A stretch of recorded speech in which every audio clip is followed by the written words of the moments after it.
Live session लेकर उपस्थित होते हैं और यह लाइव सेशन प्रत्येक दिवस की भांति आज भी शुरू हो रहा है। आज का जो विषय है थोड़ा सा आपको लगेगा कि यह जो विषय है वह जो है यह विषय ऐसा क्यों है, यह विषय क्यों लिया गया है। आप सोच रहे होंगे कि भाई ये अ, जैसा कि आप देख रहे हैं टाइटल के अंदर विषय का जो अ, सुअर में परमात्मा नहीं है, नो गॉड इन डॉग, यह क्यों लिया गया है। आज किसी व्यक्ति से ऐसी चर्चा हुई तो इसी प्रकार से इस चर्चा के आधार पर ही, उनके प्रश्नों के आधार पर, उनके विचारों के आधार पर यह जो बात है यह ली गई है, यह चर्चा ली गई है।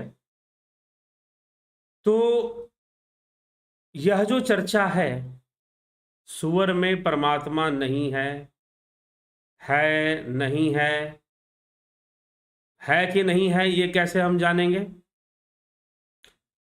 नो गॉड इन डॉग, ठीक है, ऐसा भी किसी ने कहा। तो ये सारी बातें जो ली गई हैं, ये सारी बातें जो बताई गई हैं, वह किस आधार पर बताई गई हैं या किस आधार पर कही गई हैं, यही पर हम आज थोड़ी सी चर्चा कर लेते हैं।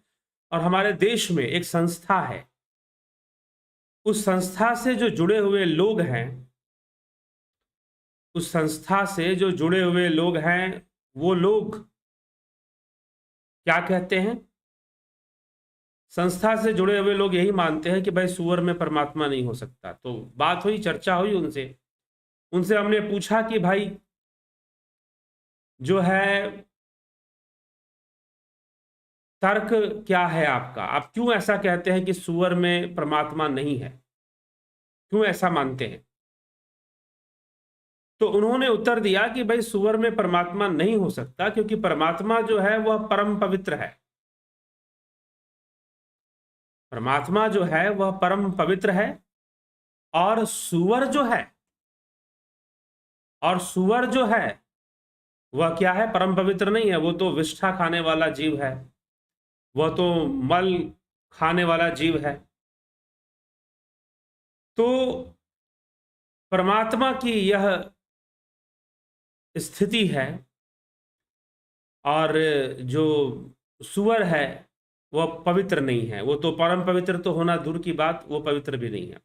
तो जो परम पवित्र परमात्मा है वो भला अपवित्र सुअर के अंदर क्यों वास करेगा।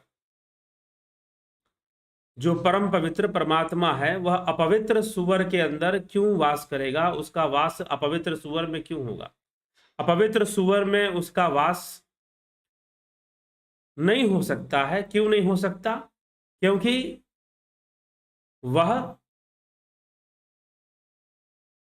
परम पवित्र है और सुअर अपवित्र है। सुअर अपवित्र क्यों है, क्योंकि वह गंदगी खाता है। इसीलिए उन्होंने कहा कि भाई ऐसा जीव जो गंदगी में रहता है, कीचड़ में रहता है, गंदी नालियों में रहता है और गंदी चीजों को खाता है, भला वो उसमें परमात्मा कैसे हो जाएगा। नहीं, ये मानने योग्य बात नहीं, ये उनका हृदय नहीं मानता है। मैंने कहा कोई तर्क, कोई बात कि भाई आप जिससे प्रमाणित कर पाए कि सुअर में परमात्मा नहीं है। तो उन्होंने कहा कि भाई क्योंकि वो अपवित्र है, वो मैला खाता है, तो उसमें परमात्मा नहीं हो सकता। तो भाई अब मैला खाता है इसलिए उसमें परमात्मा नहीं हो सकता। तो अब उस तरह से तो पर परमात्मा कहीं भी नहीं है ना। फिर तो अगर आप ये कहते हैं कि वो मैला खाता है, वो गंदगी खाता है, तो इसलिए उसमें परमात्मा नहीं है, तो फिर परमात्मा तो कहीं भी नहीं है। फिर समझो कहीं भी नहीं है, किधर भी नहीं है परमात्मा। तो परमात्मा फिर कहीं भी नहीं है, परमात्मा किधर भी नहीं है, ये मानना पड़ेगा। क्यों, क्योंकि कहीं भी परमात्मा का वास नहीं है, क्योंकि गंदगी तो हर जगह है। अब मनुष्य के शरीर में भी गंदगी है। तो अब कहने का मतलब यह है कि किसी वस्तु का पवित्र होना या अपवित्र होना, किसी वस्तु का साफ होना और गंदा होना, किसी वस्तु का सुगंधित होना और बदबूदार होना, ठीक है। तो ये जितनी भी बातें हैं, किसी वस्तु का सुगंधित होना, बदबूदार होना, किसी वस्तु का खराब होना, किसी वस्तु का गंदा दिखाई देना, बदसूरत दिखाई देना, किसी का सुंदर दिखाई देना, तो ये सारी बातें क्या है? यह इंद्रियों का विषय है, यह इंद्रियों का विषय है। तो जब यह इंद्रियों का विषय है, तो इंद्रियों का विषय जो है ये कैसे, इसमें परमात्मा कैसे हो सकता है? ये चिंतन करना पड़ेगा, ये समझना पड़ेगा। तो इंद्रियों के विषय में तो परमात्मा को देखा ही नहीं जाता, और जब नहीं देखा जाता तो परमात्मा तो कहीं भी नहीं है। अगर आप कहते हैं, इस तर्क के साथ कहते हैं कि सूअर में परमात्मा नहीं है क्योंकि सूअर मैला है, गंदा है, गंदगी में रहता है, गंदगी का को भक्षण करता है, गंदगी को खाता है, ठीक। अगर आप ऐसा कहते हैं कि सूअर गंदगी खाता है, सूअर मैला खाता है, तो आप फिर विचार कीजिए कि भाई मैला खाना, गंदगी खाना, ऐसे जीव में परमात्मा का वास कैसे होगा? तो आपका हृदय नहीं मानता, क्योंकि परमात्मा तो परम पवित्र है। तो ऐसी बातें वो कर रहे थे, तो मैंने उनसे पूछा, क्या कुत्ते में परमात्मा है? मैंने पूछा, कुत्ते में परमात्मा है क्या? तो उन्होंने कहा कि नहीं, कुत्ते में परमात्मा नहीं हो सकता, क्योंकि कुत्ता भी गंदा जीव है, तो कुत्ते में परमात्मा क्यों नहीं हो सकता? तो उन्होंने कहा कि नहीं हो सकता, कि कुत्ता तो मैला नहीं खाता, कुत्ता तो आदमी की तरह खाना खा लेता है, रोटी खिलाओ, चावल खिलाओ, कुत्ता खा लेगा, दूध पिलाओ, कुत्ता पी लेगा। तो फिर कुत्ते में परमात्मा क्यों नहीं होता?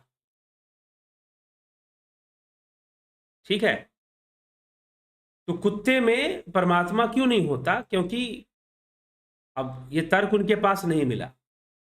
मैंने उनसे पूछ दिया कि भाई सुअर तो चलो गंदगी में रहता है, गंदी नाली में रहता है, मैला खाता है, मल खाता है, ठीक है, सुअर जो है वो ऐसा जीव है, लेकिन कुत्ता तो ऐसा जीव नहीं है। लेकिन वो कुत्ते में मानने को तैयार नहीं, वो आदमी मानने को तैयार नहीं, कुत्ते में परमात्मा हो सकता है। मैंने पूछा क्यों नहीं, तो उन्होंने अंत में तर्क दिया कि भाई कुत्ता तो जानवर है, और जानवरों में परमात्मा होगा तो वो श्रेष्ठ हो जाएंगे फिर, ठीक है। तो अब परमात्मा जानवरों में, कहा कि भाई तो क्या किसी के अंदर, किसी जानवर में, गाय भी में नहीं होता? तो बोला कि नहीं नहीं, गाय में परमात्मा होता होगा, गाय में परमात्मा है, लेकिन कुत्ते में नहीं है। तो क्यों नहीं है? क्योंकि कुत्ता, परमात्मा तो, परमात्मा को गॉड कहते हैं, और कुत्ता जो है गॉड से विपरीत डॉग है। परमात्मा को गॉड कहते हैं, और कुत्ता जो है गॉड से विपरीत डॉग है, ठीक। तो गॉड को आप उल्टा कर दीजिए तो क्या हो जाएगा? डॉग हो जाएगा, वो गॉड नहीं रहेगा। तो उन्होंने एक तर्क ये भी दिया, एक तर्क ये भी दिया कि कुत्ते का नाम डॉग क्यों है? कुत्ते को डॉग इसीलिए कहते हैं क्योंकि उसमें गॉड नहीं है, just opposite to god, dog is just opposite to god, ठीक है। तो वो ठीक गॉड के उल्टा है,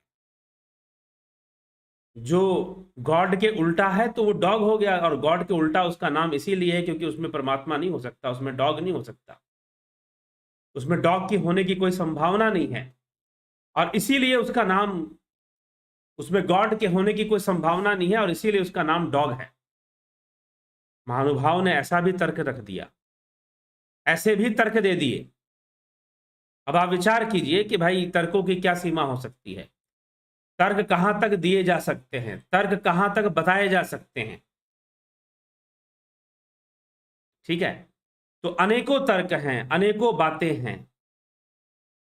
तो ये जो अनेकों तर्क हैं, अनेकों बातें हैं, तर्कों की कोई सीमा नहीं है, और कुतर्कों की तो और भी सीमा नहीं होती है। तर्क देने का तो फिर भी कुछ नियम हो सकता है, आजकल के लोग ना मानते हो नियम, लेकिन हमारे शास्त्रों में तर्क देने के नियम हुआ करते थे। तर्कशास्त्र इसीलिए लिखे गए, तर्कशास्त्र की रचना इसीलिए हुई क्योंकि तर्क देने के नियम हुआ करते थे, ठीक है। तो तर्क देने के नियम हुआ करते थे। तो तर्क देने के जो नियम हैं, वह क्या है कि भाई जो गॉड है वो डॉग में नहीं हो सकता, क्योंकि dog is opposite to god, उसकी जो स्पेलिंग है वो अपोजिट है। तो ये कोई नियम नहीं है तर्क देने का, यह कोई सिद्धांत नहीं है तर्क देने का। लेकिन अब भाई साहब को देना है, तर्क देना है, क्योंकि उनके गुरुजी ने ऐसा बताया है, वो जिस संस्था से जुड़े हुए हैं वहां ऐसा बताया गया है कि सुअर में परमात्मा नहीं हो सकता, कुत्ते में परमात्मा नहीं हो सकता। उनको ये बात सिखाई गई है। अब वो बेचारे करें क्या? अब जो संस्था से उन्होंने जोड़ लिया है, संकल्प ले लिया है कि भाई मैं तो यहां जो बात बताई जाती है मैं उसको मानूंगा, चाहे जैसे भी बताई जाती है मैं मानूंगा। तो अगर आप यह कहते हैं कि फलाना जीव पवित्र है, फलाना जीव अपवित्र है, क्योंकि वो गंदा रहता है और मनुष्य साफ सुथरा रहता है, तो मनुष्य में परमात्मा है, लेकिन सुअर में परमात्मा नहीं है, कुत्ते में परमात्मा नहीं है। अगर यह तर्क देते हैं तो किसी वस्तु का गंदा होना, किसी वस्तु का साफ होना, किसी वस्तु का सुगंधित होना, किसी वस्तु का दुर्गंधित होना, किसी वस्तु का अच्छा होना, किसी वस्तु का खराब होना, ये सारी बातें क्या है? ये सारी बातें इंद्रिय अनुभूतियों पे निर्भर हैं। यह सारी बातें इंद्रिय अनुभूतियों पे निर्भर हैं। तो अगर आप इस ढंग से परमात्मा को निश्चित करेंगे कि कहां परमात्मा है, कहां परमात्मा नहीं है, अगर इस तरीके से करेंगे तो फिर दुनिया में कहीं भी परमात्मा नहीं है, फिर इस संसार में कहीं भी परमात्मा नहीं। ठीक, फिर इस संसार में कहीं भी परमात्मा नहीं है, इस संसार में कहीं भी ईश्वर नहीं है, यह मानना पड़ेगा। क्योंकि गंदा होना, साफ होना, सुगंधित होना, दुर्गंधित होना क्या है? इंद्रिय अनुभूति है। ये सारी की सारी इंद्रियों के कारण है। ये सब क्या है? इंद्रिय अनुभूति है, और यह सब कुछ इंद्रियों के कारण विद्यमान है। अब इंद्रियों के कारण विद्यमान होने के कारण जो है इसमें परमात्मा का होना संभव नहीं है, क्योंकि परमात्मा जो है वह इंद्रियातीत है। परमात्मा जो है वो इंद्रियातीत है, और वह इंद्रियातीत होकर, भावातीत होकर, वह क्या है? सर्वव्यापी है। तो अपने तत्व रूप में तो वो सर्वव्यापी है, हर जगह है, कहां नहीं है? सब रूप, सब जगह है। संसार में कोई ऐसा स्थान नहीं है, संसार में कोई ऐसी जगह नहीं है जहां परमात्मा नहीं है। ठीक, संसार में कोई ऐसा स्थान नहीं है, कोई ऐसी जगह नहीं है जहां परमात्मा नहीं है। लेकिन वह जो परमात्मा है भावातीत रूप में विद्यमान है, अगोचर रूप में है, इंद्रियातीत रूप में है। ठीक, तो जो इंद्रियातीत रूप में है, जो अगोचर रूप में है, गो माने इंद्रिया, चर माने पहुंचना, अगोचर। तो जो अगोचर है, जिसको आप कहते हो कि वो अगोचर है, तुम हो एक अगोचर सबके प्राणपति, किस विधि मिलूं तुमको मैं कुमति। तो जिसे आपने अगोचर कह दिया, जिसको आपने बियॉन्ड सेंसेस मान लिया, तो अब इंद्रिय अनुभूतियों पे आप कैसे निश्चित कर सकते हैं कि इस वस्तु में परमात्मा है और इस वस्तु में नहीं है? ये बताइए। आप अपने इंद्रियों के अनुभव से ये निश्चित कैसे करेंगे कि इस वस्तु में परमात्मा है और इस वस्तु में नहीं है? आप कैसे कहेंगे कि सूअर में परमात्मा नहीं है और मनुष्य में परमात्मा है? ये आप कैसे निश्चित करेंगे? क्योंकि वह तो इंद्रियातीत है, वह तो इंद्रियों से परे है, और जब वह इंद्रियों से परे है तो ये बात निश्चित करना इंद्रियों के आधार पर संभव नहीं हो पाएगा कि इसमें परमात्मा है और इसमें नहीं है। सूअर में है, नहीं है, आदमी में है, कुत्ता में नहीं है, गाय में है या आदमी में है, यह आप कैसे प्रमाणित करेंगे? यह प्रमाणित करना संभव नहीं है, गलत तर्क, गलत हो जाएगा यहां पर। तो महानुभाव बड़े इस बात पर, क्योंकि उनके जिस भी तथाकथित जिस भी संस्थान से वो जुड़े हुए थे, वहां यही लॉजिक दिया गया कि सूअर में परमात्मा नहीं है, क्योंकि सूअर गंदगी में रहता है, सूअर मैले में रहता है, गंदगी खाता है और गंदी नालियों में रहता है, उसके शरीर से बदबू आती है। तो भला ऐसी जगह पे परमात्मा क्यों रहेगा? परमात्मा तो देखेगा ना कहाँ सुगंध आती है, कहाँ साफ सफाई होती है, ऐसी जगह पे परमात्मा जाएगा? जी नहीं, परमात्मा का इन विषयों से कोई संबंध नहीं है। और रही बात इंद्रियों की, तो हो सकता है कि जो विषय आपके लिए बहुत गंदी हो वो सूअर के लिए बहुत अच्छी हो, साफ सुथरी हो। जो चीज आपको बदबूदार लग रही है, हो सकता है कि सूअर के लिए या दूसरे जानवरों के लिए वो बदबू, खुशबू हो, सुगंध हो वो। अब बहुत तरह के जानवर बहुत सारे भोजन करते हैं, और बकरी जो है घास खाती है हरी हरी। आप तो नहीं खाते हरी हरी घास, उसको आप हरी हरी घास खिलाइए, नीम की पत्तियां खिलाइए, बकरी को बड़ा स्वादिष्ट लगता है। आपको नहीं लगता स्वादिष्ट? बकरी को लेकिन बड़ा स्वादिष्ट लगता है। तो हो सकता है ऐसा कि भाई उसकी जो इंद्रियां हैं, सूअर जो पिग है, सूअर की जो इंद्रियां हैं वह जो है क्या होंगी? वो इंद्रियां, सूअर की जो इंद्रियां हैं वो गंदगी पसंद करती होंगी। और हो सकता है कि आप जो खाना खा रहे हो, जिसको आप सुगंधित कहते हो, या आप जो कपड़े पहन रहे हो और जिसको आप अच्छा मानते हो सकता है कि बाकी जानवरों को लगता हो कि भाई ये तो आदमी लोग गंदा रहते हैं, कि पता नहीं क्या क्या चीजें खाते हैं, आग में जला जला कर खाते हैं। बताओ, जैसा खाना मिल रहा है वैसा खाओ, लेकिन ये लोग आग पे डाल देते हैं, फ्राई कर देते हैं, पका देते हैं, जला देते हैं और उसको खाते हैं फिर। तो हो सकता है कि कई जीवों को मनुष्य का खाना बहुत गंदा लगता हो, कई जीवों को मनुष्य का खाना, मनुष्य का रहना, मनुष्य की आदतें बहुत गंदी लगती हो, ऐसा भी तो हो सकता है।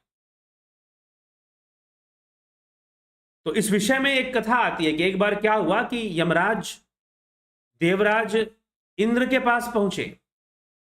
जो यमराज हैं वह देवराज इंद्र के पास पहुंचे और देवराज इंद्र से कहा कि हे देवराज, आपका समय इस स्वर्ग में समाप्त हुआ।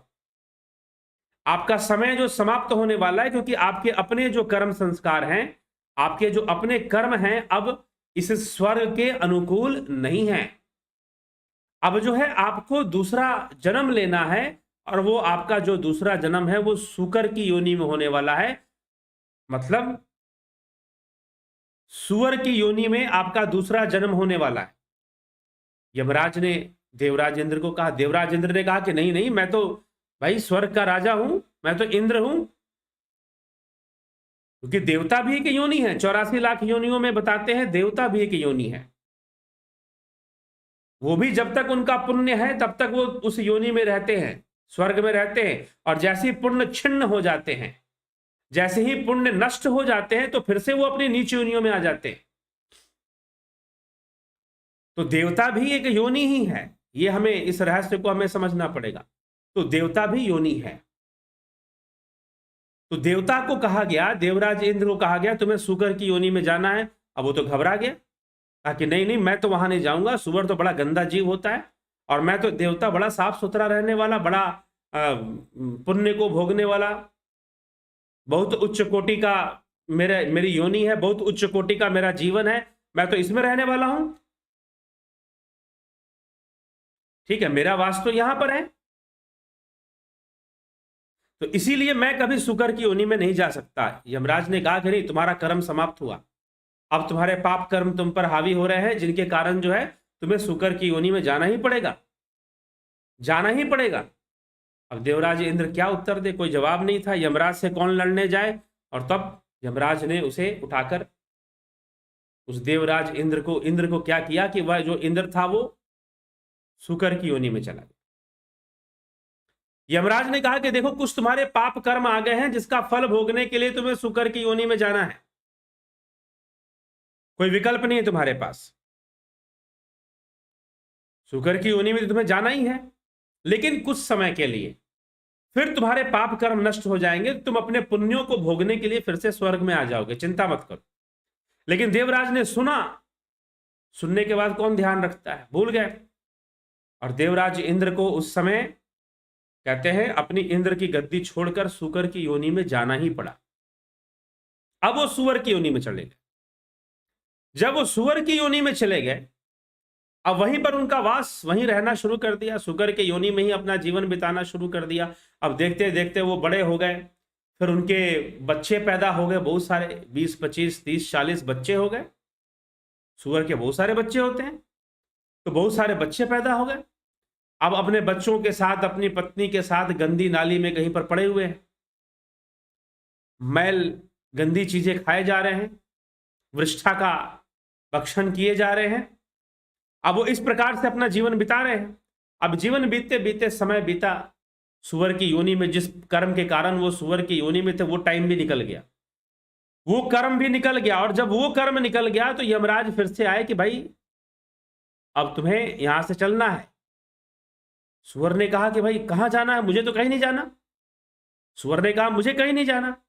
लेकिन क्यों नहीं जाओगे, अब तुम्हारे मृत्यु का समय आ गया है, अब तुम्हें मरना है। अब मरने के बाद कहां, अरे तुम्हारे कुछ पाप कर्म थे जिसके कारण तुम सूअर की योनि में आ गए, अब तुम्हें स्वर्ग में जाना है, अब तुम्हें इंद्र की गद्दी पर बैठना है, अब तुम्हें देवता बनना है, क्योंकि तुम्हारे पुण्य कर्म अब मिलने वाले हैं, पुण्य कर्मों का फल मिलने वाला है, इसलिए तुम देवता बनोगे। इस प्रकार से उस सूकर को यमराज ने समझा दिया। सूकर ने कहा कि अच्छा मैं देवता बनूंगा, लेकिन मैं देवता बन के क्या करूंगा, क्या मेरे बच्चे भी साथ में जाएंगे, मेरा परिवार भी साथ में जाएगा, मेरी पत्नी बच्चे सब जाएंगे? तो देवराज यमराज ने कहा सूकर से कि नहीं नहीं, बस तुम ही जाओगे। तुम अपने किसी बुरे कर्म के कारण यहां सूकर की योनि में जन्म ले लिए थे, पहले तुम इंद्र ही थे। सूकर ने कहा कि अच्छा, अब उसे बेचारे को कहां याद कि वो इंद्र ही था, वो पहले स्वर्ग में रहता था, उसे याद नहीं। उसने कहा कि अच्छा मैं पहले देवता था, मैं इंद्र की गद्दी पर था, इंद्र था, चलो जी ठीक है, अच्छी बात है, लेकिन अब मुझे फिर वहीं ले जाओगे, मरने के बाद मुझे वहीं जाना है? तो यमराज ने कहा कि हाँ तुम्हें वहीं जाना है, फिर से तुमको इंद्र की गद्दी पर बैठना है, फिर से तुमको देवता बनना। अच्छा, लेकिन आप कह रहे हैं कि मेरी पत्नी नहीं जाएगी, मेरे बच्चे नहीं जाएंगे? बोला कि हाँ तुम्हारी पत्नी बच्चे नहीं जाएंगे। तो शुकर ने कहा कि ये तो बड़ी गलत बात है, मैं उनके बिना कैसे रहूंगा, मैं तो उनके बिना रहूंगा नहीं। अच्छा एक बात बताओ, ठीक है चलो वो नहीं जाएंगे, लेकिन इतना तो बताओ कि मैं वहां रहूंगा कहां पर? क्या मुझे मेरी जो ये गंदी नाली है, ये जो गंदा नाला बहता है, क्या वहां स्वर्ग में मिलेगा? तो यमराज हंसने लगे, कैसी बातें कर रहा है? नहीं भाई, स्वर्ग में तो तुम्हें अमृत की धारा मिलेगी, तुम्हें दूध की नदियां मिलेंगी। ये गंदी नाले वहां पर नहीं होते, वहां तो साफ सुथरा जगह, सुगंधित, हमेशा सुंदर दिखाई देने वाला, चमकने वाला, ऐसी जगह है वो तो। और तुम कह रहे हो कि भाई ये गंदा नाला तुमको चाहिए? तो शुकर ने कहा कि हाँ मेरा तो सारा सुख इसी में है, मेरा तो सारा सुख इस गंदे नाले में है भाई, तुम कहां मुझे ले जाने की बात करते हो? बोले कि नहीं नहीं, तुम वहां पर साफ सफाई में रहोगे स्वर्ग में। लेकिन नहीं नहीं, मुझे नहीं पता साफ सफाई किसे कहते हैं, मेरे लिए तो यही साफ सफाई है, गंदा नाला होना चाहिए। मुझे अपनी जिंदगी इस गंदे नाले में ही पसंद है, मुझे ये गंदा नाला ही पसंद है, इसलिए मैं यहीं पर रहूंगा, मैं कहीं नहीं जाऊंगा। अगर गंदा नाला वहां मिलेगा तो बताओ। देवराज इंद्र ने कहा कि नहीं, गंदा नाला तो नहीं मिलेगा वहां पर। अब शुकर ने कहा कि तो बड़ी मुश्किल बात है भाई, आप मुझे ले जाओगे? यमराज ने कहा कि मरना तो पड़ेगा, मरने का समय आ गया है तुम्हारा। शुकर ने कहा ठीक है, लेकिन मरने के बाद जहां ले जाओगे वहां गंदा नाला मिलेगा कि नहीं मिलेगा? बोले कि नहीं, वो तो स्वर्ग है, स्वर्ग में गंदा नाला कहां से मिलेगा, तुमको नहीं मिलेगा। अब शुकर ने कहा कि मरना भी पड़ेगा, गंदा नाला भी नहीं मिलेगा, तुम वहां ले भी जाओगे, क्या फायदा? शुकर ने कहा कि चलो ठीक है, गंदा नाला नहीं मिलेगा, मेरे पत्नी बच्चे भी नहीं होंगे, तो कम से कम इतना बताओ, कम से कम वृष्ठा मैला खाने को मिलेगा कि नहीं मिलेगा? वृष्ठा खाने को मिलेगा कि नहीं मिलेगा? मुझे कम से कम ये तो खाने के लिए तो मुझे मिलना चाहिए जो मुझे पसंद है। अब यमराज और हंसने लगे। यमराज ने कहा कि बताओ इसको क्या मिल रहा है और ये कैसी बातें कर रहा है? इसको तो एकदम शुद्ध अन्न मिलेगा, अग्नि में पवित्र किया हुआ अन्न मिलेगा इसे, क्योंकि देवताओं का दान तो अग्नि में होता है, अग्निहोत्र के द्वारा होता है। तो इसलिए तुम्हें तो शुद्ध अग्नि में पवित्र किया हुआ जो दान होता है, जो भोज्य पदार्थ होते हैं, वो तुमको मिलेंगे, सूक्ष्म रूप में प्राप्त होंगे। और तुम कैसी बातें करते हो, मैला खाने वृष्ठा? शुकर ने कहा कि नहीं, अरे भाई मेरा जो सुख है वह तो इसी में है, मेरा जो सुख है, मेरा जो आनंद है, ये वृष्ठा खाने में है। मेरा जो आनंद है वो नाली में रहने में है, और तुम कहते हो कि वहां ये सब मिलेगा नहीं, तो फिर स्वर्ग किस बात का? मेरा स्वर्ग तो यहीं पर है। तो अब सुअर की जो इंद्रियां थी, भाई ठीक है, हो सकता है उसके लिए वही स्वादिष्ट हो और उसके लिए वही अच्छा हो। ऐसा जरूरी तो नहीं है कि जो मनुष्य के लिए बेहतर है जानवर भी उसे अपने लिए बेहतर समझते हो। तो यह तो इंद्रियों का विषय है ना। सुअर होना, कुत्ता होना, मनुष्य होना, सुगंधित होना, दुर्गंधित होना, सुंदर दिखाई देना, बदसूरत दिखाई देना, यह सब तो इंद्रियों का विषय है। और परमात्मा इंद्रियातीत है, परमात्मा इंद्रियों से परे है। और जब परमात्मा इंद्रियों से परे है तो इंद्रिय अनुभूति से तुम परमात्मा को क्यों ढूंढ रहे हो? यहीं पे तो गड़बड़ है। तुम्हें तो इंद्रियातीत जाने का अभ्यास करना चाहिए। इंद्रियातीत अवस्था में कैसे पहुंचा जाए, उसके लिए प्रयास करना चाहिए। कि कैसे इंद्रियातीत अवस्था में, तो इंद्रियातीत साधना करनी पड़ेगी ना, ट्रांसेंडेंटल मेडिटेशन करना पड़ेगा, ध्यान योग करना पड़ेगा, तब तो संभव है इंद्रियातीत अवस्था में जाना। नहीं तो इंद्रियों की अवस्था में गो गोचर जहां लगमन जाई, सो सब माया जानहु भाई। जहां जहां तक तुम्हारी इंद्रियां जाती हैं वह सब मिथ्या ही है, मिथ्या ही है। तो किसी वस्तु का बदसूरत होना, किसी वस्तु का सुंदर होना, किसी का पवित्र, किसी का पवित्र, किसी का सुगंध, किसी का दुर्गंध, ऐसा कुछ होना, यह सब इंद्रिय अनुभूति है, यह सब की सब इंद्रिय अनुभूति है। तो इंद्रिय अनुभूतियों से परमात्मा का स्पर्श संभव नहीं है, परमात्मा का ज्ञान संभव नहीं है। वह तो इंद्रियातीत अवस्था में है, वह तो इंद्रियों से परे अवस्था में है।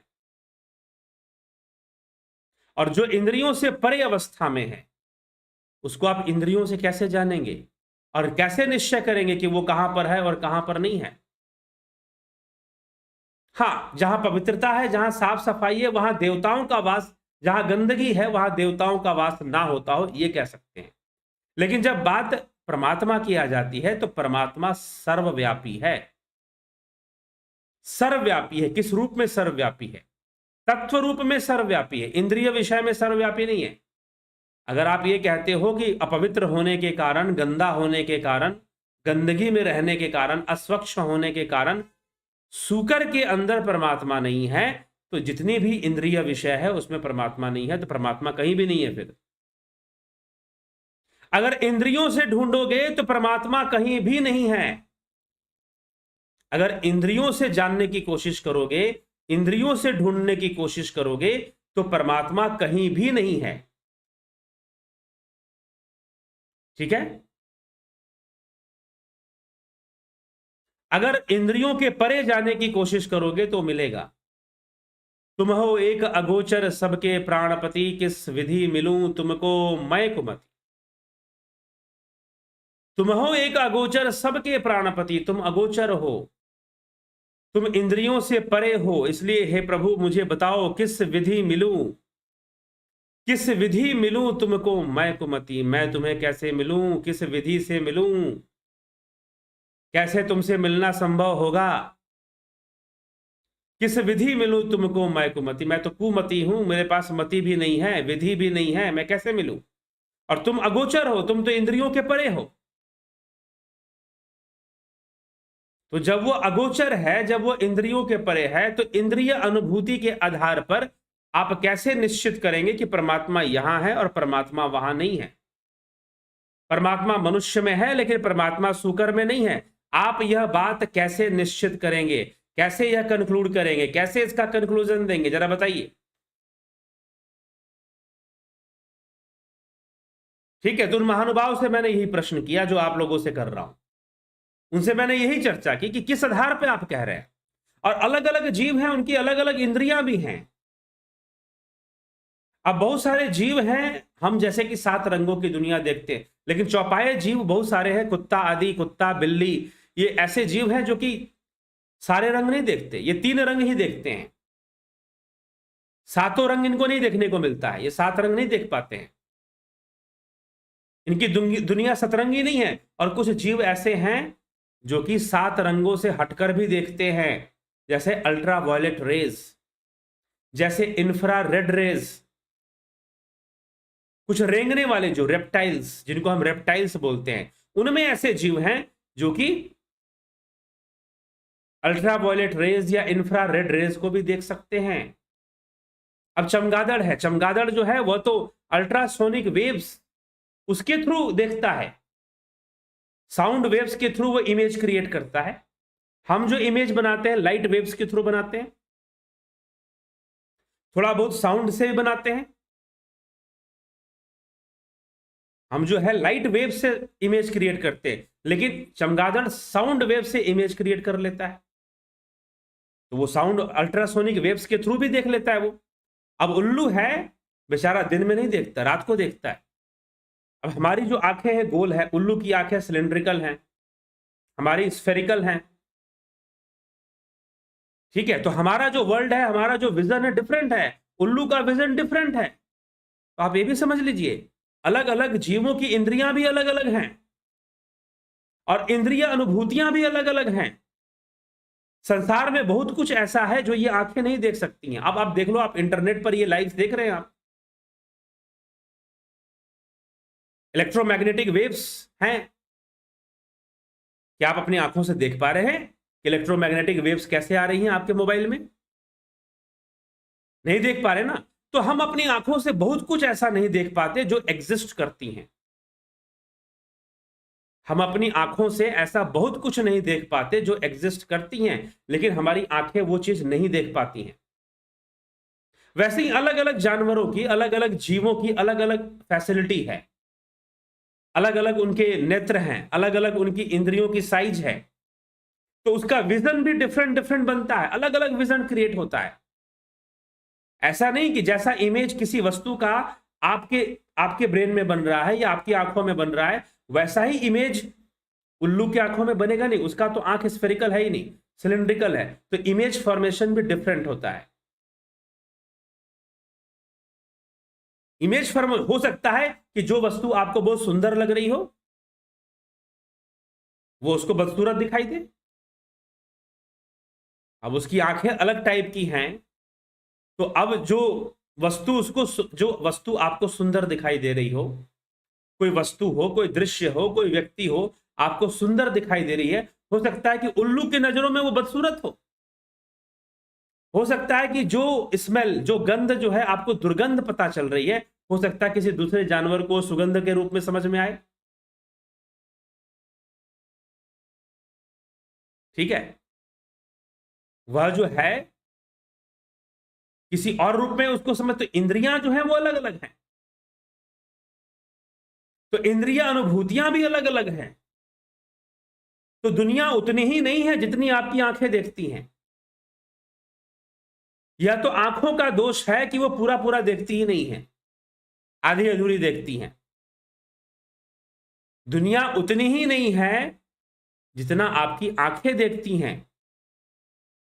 यह तो आंखों का दोष है कि दुनिया आपको ऐसी दिखाई दे रही, इसलिए कहा गया ब्रह्म सत्यम जगन मिथ्या, या इंद्रिय जगत मिथ्या है, या इंद्रिय विषय मिथ्या है। भले ही आपका जीवन इंद्रिय विषयों पर निर्भर है, इस शरीर का जीवन, शरीर के प्रति आसक्ति इंद्रिय विषयों पर निर्भर है, परंतु जिसको आप परमात्मा कह रहे हैं, जिसको आप ईश्वर कह रहे हैं, ब्रह्म कह रहे हैं, वह तो इंद्रियों से परे है, वह तो इंद्रियों से परे है, वह तो अगोचर है, वह तो शब्दातीत है, वह तो भावातीत है, वह तो इंद्रियातीत है, इंद्रियों से परे है वो। ठीक, तो यह स्थिति है। तो अब सोचिए कि क्या यह तर्क सही होगा कि सुअर में परमात्मा नहीं है, या डॉग में there is no God in dog? क्या इस तरह के तर्क देने सही होंगे? फिर आप खुद से विचार कर लिए, आप उन संस्थाओं से पूछिए, मैं ही पूछूं ऐसा नहीं है। आप भी अगर उन ऐसी संस्थाओं से जुड़े हुए हैं जो ये कहते हैं कि सुअर में परमात्मा नहीं होता, आप पूछिए क्या परमात्मा इंद्रियों का विषय है? क्या आप क्या इंद्रियों का विषय मानते हैं? अगर इंद्रियों का विषय नहीं मानते हैं तो ऐसी घोषणा क्यों करते हैं कि सुअर में परमात्मा नहीं है?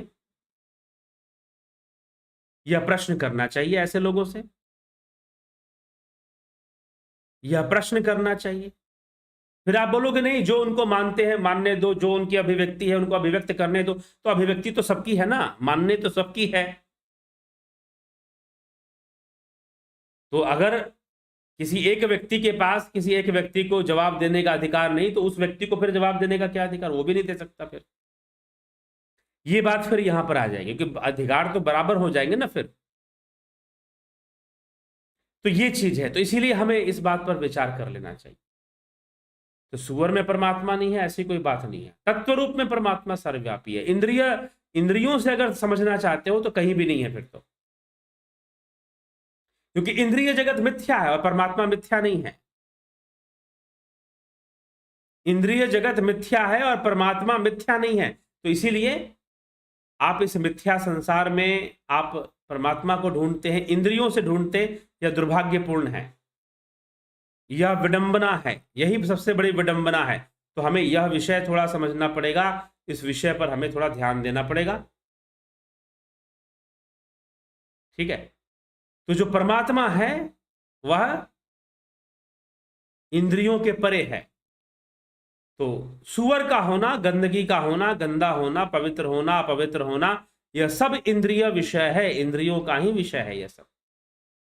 और वह परमात्मा इंद्रियों से परे है। तो इसमें परमात्मा ढूंढना बंद कर दो कि सुअर में परमात्मा है, आदमी में, सुअर में नहीं है, आदमी में है, कुत्ते में नहीं है, गाय में है, ऐसी बातें ही बंद कर दो। वह तो तत्व रूप में सर्वव्यापी है। अब तत्व रूप कहने का क्या मतलब है?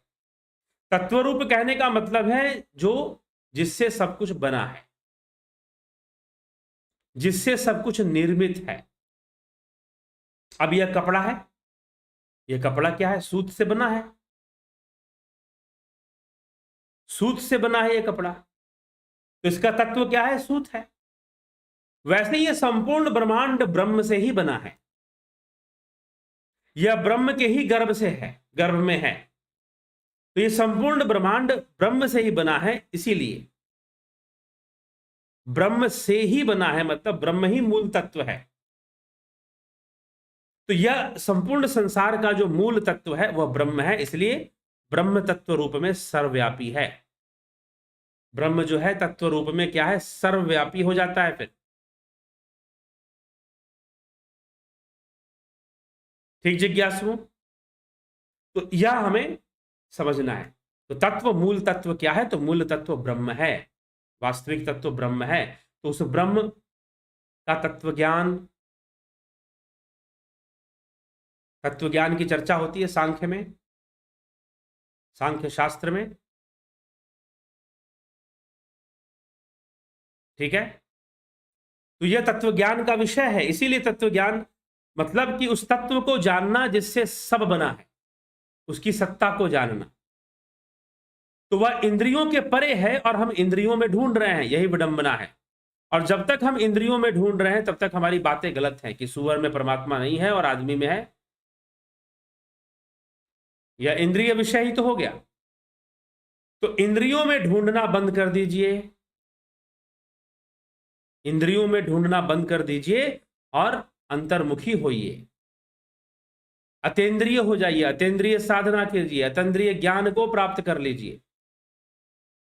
ठीक है, यह हमें समझना चाहिए, इस विषय को हमें समझना चाहिए। चलिए तो आगे चलते हैं और आपके टिप्पणियां देखते हैं, ये कमेंट हम देखते हैं। और यह जो तर्क है कि सुअर में परमात्मा नहीं है, आदमी में है, यह सब मेरे ख्याल से यह हमारे शास्त्रों का तर्क नहीं हो सकता। शास्त्र विरुद्ध जरूर नजर आता है, शास्त्र विरुद्ध जरूर नजर आता है, यह मानना पड़ेगा। हाँ ठीक है, कहीं पर आप ध्यान करेंगे, पूजा करेंगे, आप साफ सुथरे स्थान पर करिए, इसका मतलब यह नहीं कि परमात्मा कहीं पर भी नहीं है, सुअर में नहीं है, यह अर्थ नहीं निकलता इसका। हाँ, आपको ध्यान करने के लिए आपकी अपनी व्यवस्था, क्योंकि आप बंधन में, आप प्रकृति के बंधन में, आपको अपनी व्यवस्था करनी पड़ती है। तो ये आपको अपनी व्यवस्था करनी चाहिए। चलिए अब देखते हैं कौन क्या कमेंट करता है, कौन क्या कहना चाहता है। सतीश कुमार जी बहुत बहुत अभिनंदन है, गोपाल शर्मा जी, अवनी प्रधान जी, एस के मिन्हास जी, गणेश पवार जी, प्रभात सोनी, राजू पाल, बिमला शाह, अर्जुन चौहान, रमेश पेशवानी, सरोज कृष्णानी, उषा श्रीवास्तवा, रोमेश चोपड़ा जी, भीम सिंह मीना जी, कन्हाई कुमार जी, श्री भगवान शर्मा, पिंटू वासवा, शंकर प्रसाद, ब्रह्म सत्य जगत मिथ्या जी, गौतम दास। तो सब कुछ मिथ्या है ना। आदमी का सुंदर होना मिथ्या है, सुअर का गंदा होना मिथ्या है। ठीक। कुलदीप सिंह जी, सोमनाथ शिंदे, रूपलाल विश्वकर्मा, सविता नायक, जयंती भाई पटेल, शंकर प्रसाद, जितेंद्र साहू, सबका बहुत बहुत अभिनंदन है। ठीक। जलाराम रायका, श्री भगवान शर्मा, बीकू कुचाड़िया जी, श्री भगवान शर्मा, जगत नारायण, राम निवास मीना, उदय शंकर, केदार बासनेट, केदारनाथ ब्रसनेट, कनाडा से लिखे आदरणीय परम पूज्य गुरु, मेरा आपको कोटि कोटि नमन बंदन। ठीक है जी। गोपाल शर्मा जी केदारनाथ जी हैं, कहाँ से? कनाडा से। गोपाल शर्मा जी, साधना में एक ऐसी अवस्था आती है वो जब बच्चा चाहे इंसान का हो या किसी भी पशु का हो, उसके प्रति हृदय में एक सम्मान प्रेम का झरना बहता है जिससे किंचित भी भेद नहीं रहता। इसका कारण क्या है? इसका कारण यही है कि हम सत्य को जानने लग जाते हैं तो भेद खत्म होने लग जाता है। हम सत्य से दूर हैं, इसीलिए हम कहते हैं कि सुअर में परमात्मा नहीं है। There is no God in dog, because we do not know परमात्मा, we do not know God, कि परमात्मा क्या है हम नहीं जानते हैं, और इसीलिए हमारा यह भ्रम है कि सुअर में परमात्मा नहीं है। जब हम उसे जान जाएंगे, इंद्रियातीत अनुभूति से जान जाएंगे, तो सारी समस्या का समाधान हो जाएगा। ठीक। तो जब सत्य जानेंगे तो एक रूपता स्थापित होगी, प्रत्येक जीव के प्रति दया भाव करुणा भाव आएगी ही आएगी, स्वाभाविक है। संदीप अरोड़ा जी, कमलेश खैरनार जी, युग दर्शन में पुनर्जन्म है मगर अद्वैत में पुनर्जन्म नहीं है, तो पतंजलि बराबर है या अद्वैत बराबर है? किसने कहा कि अद्वैत में पुनर्जन्म नहीं है? ये बताइए। अद्वैत में पुनर्जन्म की मान्यता नहीं है, ये आप कैसे कह सकते हैं? कहां आपने यह पढ़ लिया कि अद्वैत में पुनर्जन्म नहीं है? ये बताएं। हाँ, ब्रह्म का जन्म नहीं होता ये कहा गया है। ब्रह्म जन्म भी नहीं है, अजन्म भी नहीं है, अजन्मा जन्मा से परे है। तो किस अद्वैत शास्त्र में आपने यह पढ़ा कि वहां पर पुनर्जन्म की मान्यता नहीं है? कृपया प्रमाण सहित प्रस्तुत कर दे पहले, तो फिर उस पर हम सोचेंगे चर्चा करने का। आपने कहीं पढ़ा होगा ना भाई, कोई श्लोक, कोई मंत्र, कोई का रेफरेंस दीजिए। किस अद्वैत के किस शास्त्र में आपने ये पढ़ लिया कि पुनर्जन्म नहीं है? ठीक है, पहली बात तो ये। अरे भाई, जब गीता वेदांत की चर्चा करती है और श्रीमद् भगवद गीता, आप कहां से कह रहे हैं? आदि गुरु शंकराचार्य की भज गोविंदम में वाणी है, पुनरपि मरणम पुनरपि जरणम पुनरपि जननी जठरे शयनम। ठीक है, और पुनर्जन्म तो मनोवैज्ञानिक तथ्य है, मनोवैज्ञानिक तथ्य है। ठीक, ये समझ लीजिए, मनोवैज्ञानिक तथ्य है पुनर्जन्म। तो इसीलिए पुनर्जन्म तो है, अद्वैत में भी पुनर्जन्म की मान्यता है, पतंजलि के योग सूत्र में भी पुनर्जन्म की मान्यता है। ठीक है, ईश्वर सब जगह कण कण में मौजूद है जी। पूनम सेठी जी, सत्ताराम पिंडेल जी, जीबाच मंडल जी, योगेंद्र पंडित जी, स्मृति रस्तोगी जी, ज्ञावली शर्मा जी, चंद्रेश्वर पांडे जी, बबीता धीमान जी, स्मिता सावंत जी। परमात्मा तत्व रूप में विद्यमान है, इसको कृपया बताने की कृपा करें। बताया जी, तत्व रूप में विद्यमान है, ये पे चर्चा हो चुकी।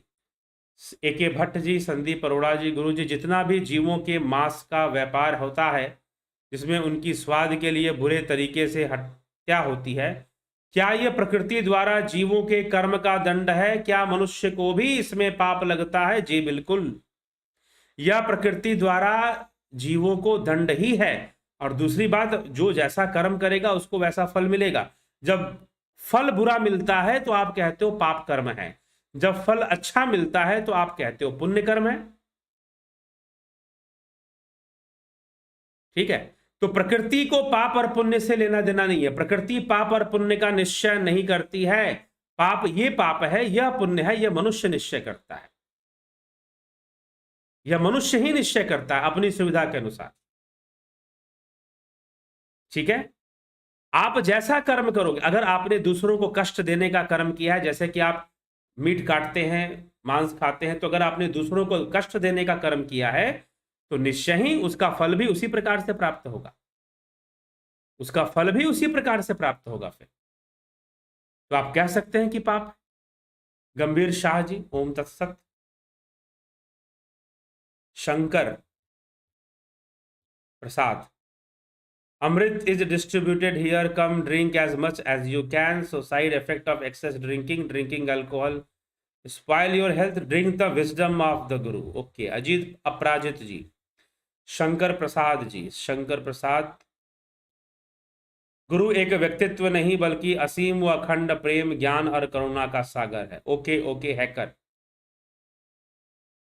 जय हो पिता परमात्मा। रो क्यों रहे हो भाई? भोला यादव, वराह मिहिर कौन थे?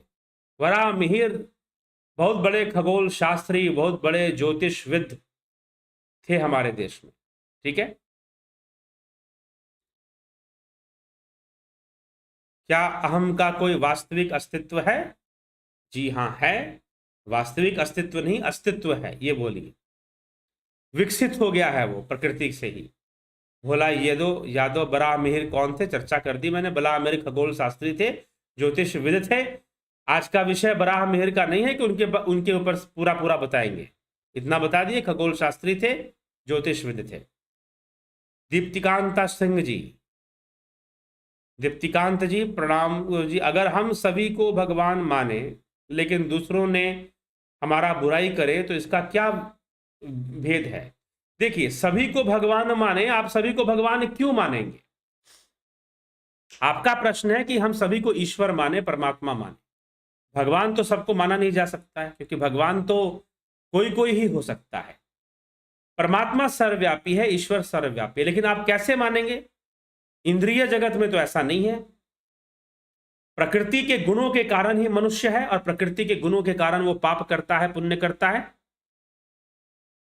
ठीक है, तो जब प्रकृति के गुणों के कारण पाप करता है, पुण्य करता है, तो वो तो वैसे ही व्यवहार करेगा ना। फिर गुणों के वशीभूत, तमोगुण सतोगुण रजोगुण के वश में आकर ही वो व्यवहार करेगा, वश में आकर ही वो कर्म करेगा। ठीक है, तो इसीलिए यह मानना उचित नहीं होगा कि आप सबको भगवान माने। क्यों मानेंगे सबको भगवान?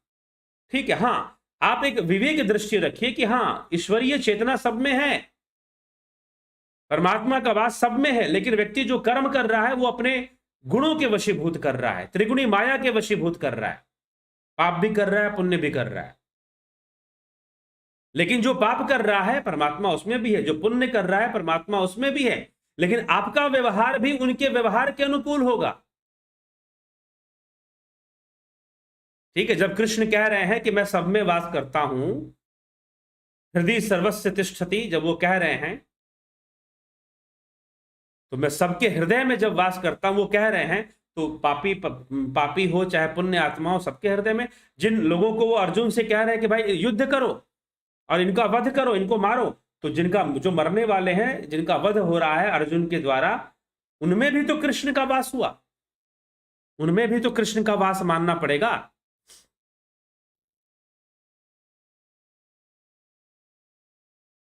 ठीक है, ये हमें समझना पड़ेगा। तो इस तरह से अगर हम समझेंगे तो बुराई करे तो इसका क्या, वो बुराई करेगा क्योंकि उसके अंदर तमोगुण है, तमोगुण के वशीभूत वो बुराई भी करेगा। ठीक। संदीप सरोहा जी, गुरु जी हम वीट खाते हैं जो कि जीवित होता है, क्या हमें पाप लगेगा? उससे जमीन में डालने से फसल पैदा होते हैं। हम वीट खाते हैं मतलब गेहूं खाते हैं, क्या उससे पाप लगेगा?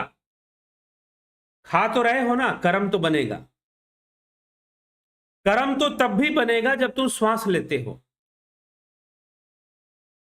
कर्म तो तुम्हारे श्वास लेने से भी बनता है, कर्म का बंधन श्वास लेने से ही बनता है। और रही बात जब आप वीट खाते हैं तो उसमें भी जीव होता है, परंतु उसमें संवेदना नहीं होती है। ठीक, वो तड़पता नहीं है, वह संवेदना व्यक्त नहीं करता है। यह बात सही है कि जीव को जीव पर ही निर्भर रहना है, परंतु निर्भर करता है किसके अंदर कैसी वेदना है, किसके अंदर कैसी संवेदना है, किसके अंदर कैसे भाव हैं। ठीक, किसके अंदर कैसे भाव हैं यह समझना पड़ेगा। तो जब आप वीट खाते हो, निश्चय ही वीट कब खाते हो? एक बात बताओ संदीप सरोहा जी, आपने कहा कि हम वीट खाते हैं, उसमें भी जीव है।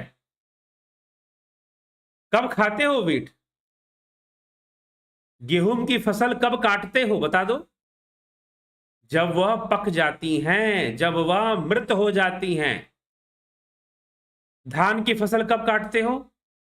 जब वह पक जाती हैं, वह मृत हो जाती हैं, तब खाते हो। ठीक, तो तब खाते हो तो आपने उसे वेदना नहीं दी, आपने उसे तड़पाया नहीं, आपने उसे परेशान नहीं किया। ठीक, ये फर्क पड़ जाता है। उसके अंदर भाव शक्ति उतनी नहीं है कि वो आपको श्राप दे सके। लेकिन जब आप किसी जीव की हत्या करते हैं, पशु की हत्या करते हैं, तो उसमें आप खाइए, अरे आप मछलियों को मार के खाइए, भाई ये नहीं कहता कि आपको खाना नहीं है। प्रश्न है कर्म फल का। जब कर्म फल का प्रश्न है तो जैसा कर्म होगा वैसा फल मिलेगा, बस इतनी सी बात है। ठीक, इतनी सी बात है। तो जहां पर जीव हत्या है वहां पर यह चीज आ जाएगी। कर्मों का फल तो मिलेगा, जिसको आपने जितना दर्द दिया है बदले में वो दर्द मिलेगा, बदले में वो दर्द आएगा। ठीक, अगर आपके वीट की फसल काटने से अगर वीट को दर्द नहीं हो रहा है तो बदले में आपको दर्द क्यों मिलेगा? इसीलिए तो हमसे अनजाने अनजाने में हमसे बहुत सारे कर्म होते रहते हैं, जाने अनजाने में हमसे बहुत सारे पाप हो जाते हैं, बहुत सारे जीवों की हत्या हो जाती है। इसीलिए व्रत उपवास आदि कर कर, संध्या अर्चना आदि जो क्रियाएं बताई जाती हैं, यह सब उपासना आदि से इनका प्रायश्चित हो जाता है। करते रहना चाहिए, अपना पुण्य करते रहना चाहिए, दान पुण्य और प्रायश्चित करते रहना चाहिए। नित्य कर्मों का पालन करने से कई सारे अनजाने में होने वाले पाप कर्मों का प्रायश्चित हो जाता है, वो नष्ट हो जाते हैं। लेकिन जो जानबूझकर किए जा रहे हैं उसका तो फल आएगा। ठीक, सविता नायक जी वराह अवतार बताया है, उनका प्रश्न है वराह मिहिर कौन थे, ना कि वराह। वराह मिहिर राजा विक्रमादित्य के 9 रत्नों में से एक थे। वह महान खगोल शास्त्री और महान ज्योतिषविद थे। ठीक, उन्होंने एक राजकुमार के मृत्यु की घोषणा कर दी थी कि यह जो है एक सूअर के द्वारा मार दिया जाएगा, जंगली सूकर के द्वारा उसकी उन्होंने भविष्यवाणी की थी, और उस राजकुमार की मृत्यु हो ही गई, सूकर के द्वारा ही हुई उसकी मृत्यु। ठीक है, तो वराह मिहिर बहुत बड़े ज्योतिषविद और बहुत बड़े खगोल शास्त्री थे, बहुत बड़े गणितज्ञ थे हमारे देश के अंदर। और जो दिल्ली के अंदर जो मेहरौली है, जो लोग दिल्ली के रहने वाले हैं वो जानते होंगे, दिल्ली में मेहरौली क्षेत्र है। मेहरौली क्षेत्र में क्या है? कुतुब मीनार है। दिल्ली के मेहरौली क्षेत्र में कुतुब मीनार है। तो जो कुतुब मीनार है वही विष्णु स्तंभ है, वह मिहिर स्तंभ भी कहलाता है, क्योंकि वराह मिहिर के द्वारा वह उसका निर्माण हुआ था। लेकिन बाद में नाम जोड़ दिया गया कुतुब मीनार, कुतुबुद्दीन ऐबक ने बनाया था, यह बता दिया गया। ठीक, तो वराह मिहिर जो थे बहुत बड़े खगोल शास्त्री ज्योतिष विद थे, उन्होंने कई भविष्यवाणियां की थी, और जो है गणितज्ञ थे, वो मैथमेटिशियन थे, गणितज्ञ थे अपने समय के। आर्यभट्ट, वराह मिहिर, यह सब लोग बहुत ही प्रसिद्ध गणितज्ञ माने गए हैं, और खगोल शास्त्री ज्योतिषविद भी ये लोग थे। तो ये वराहमिहिर का नाम आता है। और भी वराहमिहिर से संबंधित और भी कई कथाएं कहानियां हैं, उनको अभी लेंगे तो बहुत लंबा समय फिर निकल जाएगा उन सब चीजों में, तो मुख्य विषय से बात हटती है फिर। ठीक, आत्मा और ब्रह्म में कुछ अंतर है क्या? शब्दों का अंतर है। ठीक है, शब्दों के कारण व्यवहार और भाव का अंतर है। तत्व रूप में दोनों एक है, आत्मा और परमात्मा, आत्मा और ब्रह्म तत्व रूप में एक ही है। दीप्तिकांत सिंह जी, कमलेश खैनार जी, ओके, क्या कीड़े मकोड़ों को मारना पाप है? अगर आपको वो काटते हैं, विष फैलाते हैं, तो आप उनको रोकिए, नहीं रुकते हैं आप उनको मारिए, परंतु मारना पाप है नहीं, कर्मों का फल तो मिलेगा, मारोगे तो कर्मों का फल तो मिलेगा। अगर बुरा फल मिलेगा तो पाप भी निश्चित हो जाएगा फिर। इस तरह से बात को समझिए। तो इसीलिए समझे, तो बुरा फल जब मिलेगा तो निश्चय ही पाप हो जाएगा ना फिर। तो ये चीज है, इसीलिए तो है ना, कई सारे पाप तो देखिए, पाप प्रकृति के अंदर है और आप पाप करते हैं, कोई बिना पाप किए नहीं रहता, कोई भी बिना पाप किए नहीं रहता, सब पापी हैं अपने आप में। लेकिन एक होता है नियत से पापी होना, एक अनजाने में पापी होना, दोनों में बड़ा भारी अंतर है। नियत से पापी होना और अनजाने में पापी होना। और दूसरी बात कि एक प्रायश्चित करते रहना, अगर आप नित्य कर्म आदि करते हैं, नित्य ध्यान साधना करते हैं, नित्य अग्निहोत्र की क्रिया करते हैं, कभी कभी आप उपवास, व्रत उपवास भी रखते हैं, अन्न का त्याग कर देते हैं, भोजन का त्याग कर देते हैं, ऐसी चीजें, उनमें प्रायश्चित होता रहता है, उनमें फिर प्रायश्चित होता रहता है। तो यह प्रायश्चित होते रहना जरूरी है, बस इस पर फोकस कीजिए। अनजाने में पाप होता है, उसको आप नहीं रोक सकते, लेकिन जो जानबूझकर किया जाएगा वो तो है। ठीक,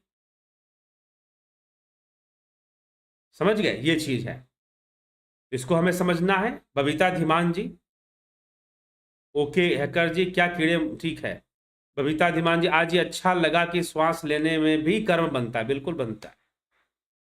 क्षण मात्र के लिए भी, क्षण मात्र के लिए भी कोई जीव कर्म से अलग नहीं रह सकता।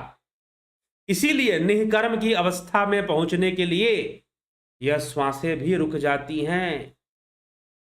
योग में, समाधि में यह श्वासें भी तो नहीं रहती। प्रणव साधना क्या है? अगर आप प्रणव सही से करते हैं तो ये श्वासें भी स्थगित हो जाएंगी, पता ही नहीं चलेगा कि श्वासें चल रही हैं। तो निश्चय ही श्वास लेने और छोड़ने में भी कर्म बंधन बनता है।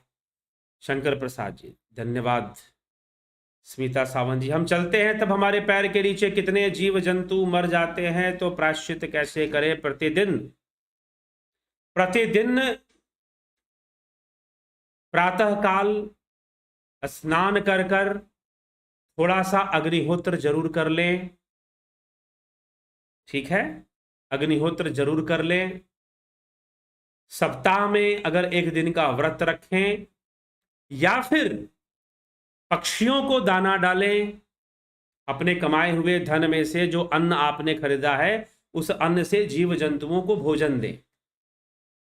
कंजूसी ना करें कि भाई अरे जानवर को देना पड़ेगा, बर्बाद हो रहा है, बर्बाद नहीं हो रहा, वो आपका पुण्य बन रहा है, आपका प्रायश्चित हो रहा है। ठीक है, आपका प्रायश्चित हो रहा है।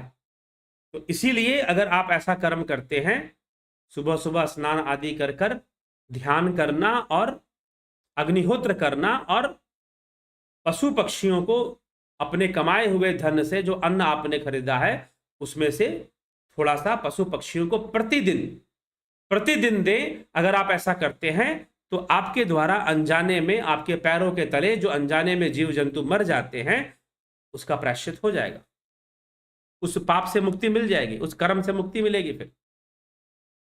ठीक है, तो इस तरह से विवेक से, इसीलिए अपने जीवन को देखिए, दान पुण्य करना वाली जो बात है, किसी के, आपके दान से किसी का पेट नहीं भर जाएगा। आप किसी को कपड़ा दे देंगे तो उसको कपड़ा नहीं मिल जाएगा, लेकिन आपको कुछ अच्छा करना चाहिए, उसके लिए आपको पशुओं के प्रति, धर्म के प्रति दान पुण्य आपको करना चाहिए। ये आपके लिए है, आपके कल्याण के लिए है, आपके भलाई के लिए है। आपका जीवन इससे संतुलन में रहता है। सेवा करने से, दान पुण्य करने से आपका जीवन संतुलन में, अच्छे काम में धन लगाने से, धर्म के प्रचार में, धर्म शास्त्रों के प्रचार में हम सहयोग करते हैं तो वह भी एक दान पुण्य है। ठीक है, तो उन सब से हमारे बुरे कर्मों का नाश होता है, प्रायश्चित होता है।